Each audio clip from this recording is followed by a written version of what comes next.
നമുക്ക് നിസ്കരിക്കാൻ വേണ്ടി അല്ലാഹു തആല നിസ്കാരത്തിൽ അത്തഹിയ്യാത്ത് തന്നത്. അതിന്റെ ഉടനെ നമ്മൾ ചെയ്യുന്ന കാര്യം സലാത്താണല്ലോ. ഹബീബ് നബി തങ്ങളുടെ പേരുള്ള സലാത്താണല്ലോ.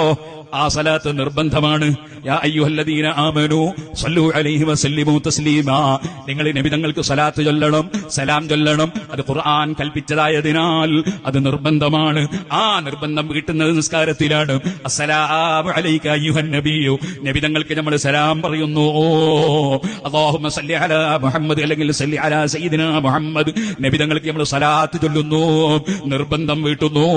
എന്നാൽ ഖുതുബയിലും സലാത്ത് വേണം, മയ്യിത്ത് നിസ്കാരത്തിലും സലാത്ത് വേണം. അവിടെ എല്ലാം നിർബന്ധമാണ്. സലാത്ത് എത്രയും കൂടുതൽ ചൊല്ലിയാൽ അത് വലിയ പുണ്യമാണ്. ഞാൻ ഉറങ്ങാൻ കിടക്കുന്നതിന് മുമ്പ് ഒരു 100 സലാത്ത് ചൊല്ലിയിട്ടല്ലാതെ എന്നെ സ്നേഹിച്ച എന്റെ പ്രിയപ്പെട്ട നേതാവ് നബിയുടെ പേരിൽ ഒരു 100 സലാത്ത് ചൊല്ലാതെ ഞാൻ കിടന്നുറങ്ങുകയില്ല എന്ന് പ്രതിജ്ഞയെടുത്തോ ഉമ്മമാരേ, ചെറുപ്പക്കാരേ.